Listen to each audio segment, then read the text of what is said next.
নমস্কার বন্ধুরা, সম্পাস ভ্যারাইটি ব্লগে আপনাদের সবাইকে স্বাগত। তাহলে চলুন আজ ভিডিওটি এখান থেকে শুরু করছি। আর আজ একটু বেরোবো, আমি, আমার শাশুড়ি মা, আমার মেয়ে, আমরা সবাই মিলে একটু বেরোবো। আর বেরোনোর কারণটা হলো আমার শাশুড়ির এক কলিগ, ওনার নতুন ক্যাফে ওপেনিং আছে। তো এই ক্যাফে ওপেনিংয়ে আমরা সবাই যাব। আর শুনেছি ওখানে নাকি সারেগামা পার অদ্রিজা চক্রবর্তী উনিও আসবেন। তাই ওখানে গিয়ে আমরা একটু দেখবো, এনজয় করব, খাওয়া দাওয়া করব, নতুন ক্যাফে যেহেতু। আর ওখানে গিয়ে কি করি সবটাই আপনাদের সামনে তুলে ধরবো। আর তার আগে প্রথমে আমি রান্নাঘরে যাই, গিয়ে এবার রান্নাটুকু সেরে নেই। আর শর্টকাট রান্না করব, তাড়াতাড়ি করে যা পারি করে নেব, করে এবার আমরা বেরিয়ে পড়ব। তাহলে চলুন আমার সাথে আপনারাও রান্নাঘরে। এদিকে আমি কড়াই বসিয়ে দিয়েছি, এবার টক ডাল করবো। টক ডালের জন্য আমি এবার কটা শুকনো লঙ্কা আর একটু পাঁচফোড়ন দিয়ে দিচ্ছি। আর অন্যদিন বেশিরভাগ আমি সর্ষে দিয়েই করি টক ডালটা, আজ আমি পাঁচফোড়ন দিয়ে করছি।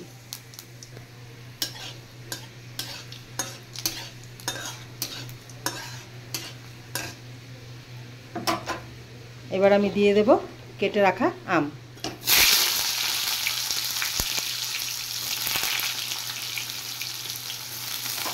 আর এখন গরম পড়েছে, তাই আমাদের বাড়িতে এখন টক ডালটাই বেশি খাওয়া হয়। আর টক ডালে পেট ঠান্ডা রাখে, তাই টক ডালটাই বেশি খাওয়া হয়। কাঁচা আমটা আমি একটু তেলে ভেজে নিয়েছি। আমি ডালের সাথে আমটা সেদ্ধ করে নিই। এবার দিয়ে দেব আমি সেদ্ধ করে রাখা মসুর ডাল। আর ডালটা আমি আজ একদম পাতলা করে করব।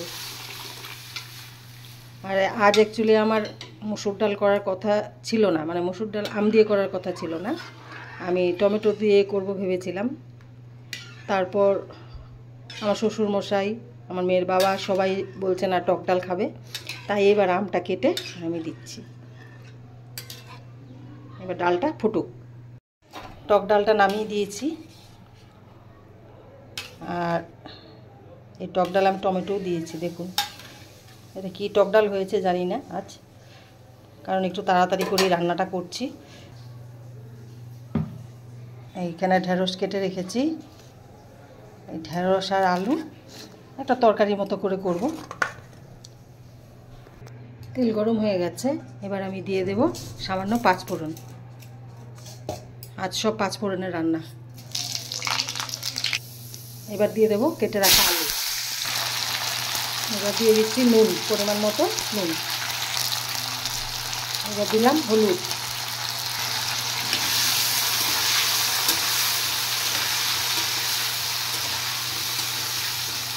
গরমকালের খাবার, হালকা পাতলা সব লাইট খাবার। এবার দেব এই মশলাটা, আর এটা আমি বাড়িতে নিজে বানিয়েছি।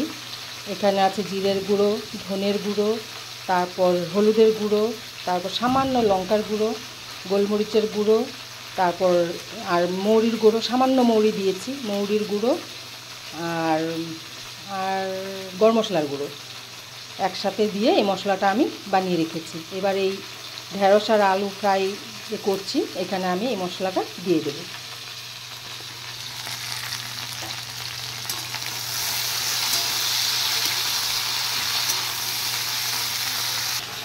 এই মশলাটা আপনারা নিজেও বাড়িতে বানিয়ে রাখতে পারেন। আর অনেক সবজির সাথে এই মশলাটা ভালো লাগে, মাছের ঝোলের সাথেও ভালো লাগে, তারপর নিরামিষ সবজির সাথেও ভালো লাগে। এটা আপনারা বাড়িতে তৈরি করে খেয়ে দেখবেন। আর যদি ভালো লেগে থাকে অবশ্যই কমেন্ট করে জানাবেন।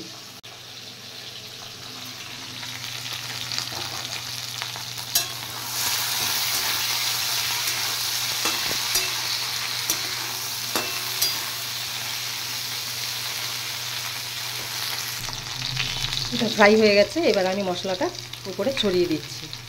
আর দেবো তার সাথে কেটে রাখা একটা টমেটো।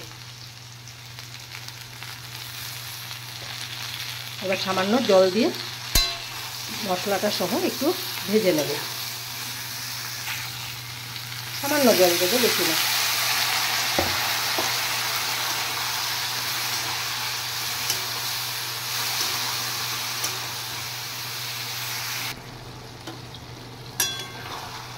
ঢেঁড়সের তরকারিটা হয়ে এসছে, একটু সিদ্ধ হবে নাকি, সিদ্ধ হয়ে গেছে, আর একটু ভালো করে ভেজে নিই, তারপর নামিয়ে দেব।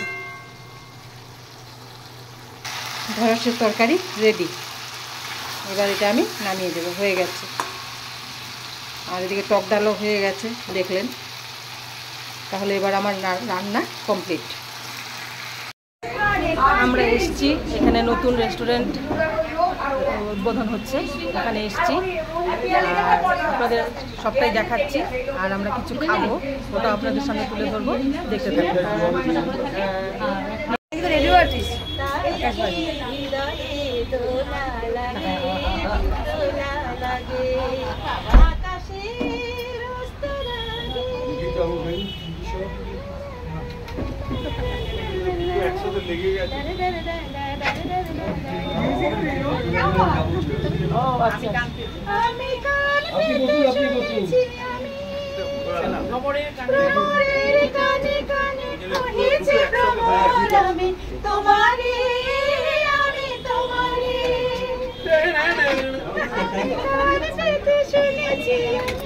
সবাইটা দাও।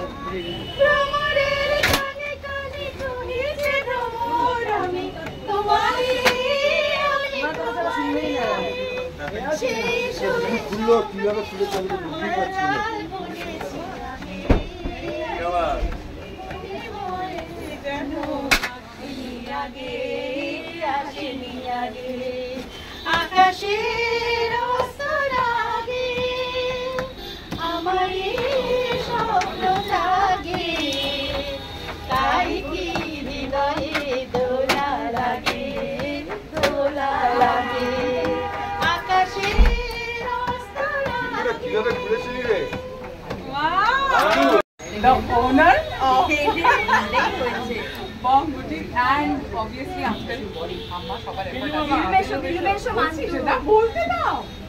দিনুমেশো, কুট্টি মাসি, দিয়া, পিয়া, আমি দেখছি ওরা প্রচন্ড ভাবে মানে আসার পর থেকে আমি দেখছি ওরা শুধু সার্ভ করতে ব্যস্ত, মানে that is a very very good environment, সবই বোঝা যায়। এবং আমি জানি আমার বাবা এটার একটা বিশাল বড় পার্ট, কিছুদিন পর থেকে will be also a part of it.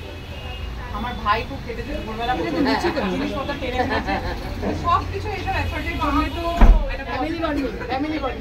একটা পজিটিভ কিছু হয়, তো সেটার নতুন শুরু সবসময় একটা ভালো কিছু দিয়ে হয়, তাই জন্য এই গানটা সবার জন্য। হ্যাঁ বলো, দেখো আলোয় আলো আকাশ, দেখো আকাশ তারায় ভরা, দেখো যাবার পথের পাশে ছোটে হাওয়া পাগল পারা, এত আনন্দ আয়োজন সবই বৃথা তোমাদের ছাড়া,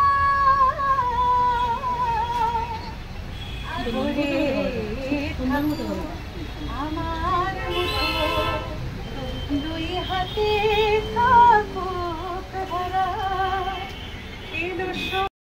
তাহলে বন্ধুরা, এই 20 মিনিট হলো আমরা বাড়ি ফিরলাম, আর মেয়ের ঘুম পেয়ে গেছে, মেয়ে ঘুমিয়েও পড়েছে, আর আমরা খুবই এনজয় করেছি। আর ভিডিও বেশি দেখাতে পারিনি, করতে পারিনি, কারণ প্রচুর ভিড় ছিল, নতুন তো ওপেনিং ছিল, তাই প্রচুর ভিড় ছিল, আর অনেকেই ইনভাইট ছিল ওখানে। আর ভিড়ের জন্য বেশি করতে পারিনি, যতটুকু করেছি ঠিক ওটুকুই আপনাদের সামনে তুলে ধরেছি। আর খাওয়া দাওয়া করেছি, আর খাওয়া দাওয়ার সময় আমি ভিডিওটা করতে পারিনি, দেখাতে পারলাম না, তার জন্য আমি দুঃখিত। আর আপনারা দেখলেন অদ্রিজা চক্রবর্তীর সাথে আমার শাশুড়ি মাও গান করেছে। আর আপনাদের কেমন লাগলো আজকের এই ভিডিও আপনারা অবশ্যই কমেন্ট করে জানাবেন। ভালো লেগে থাকলে আপনারা অবশ্যই লাইক, শেয়ার আর সাবস্ক্রাইব করবেন। তাহলে দেখা হচ্ছে নেক্সট ভিডিওতে। টাটা।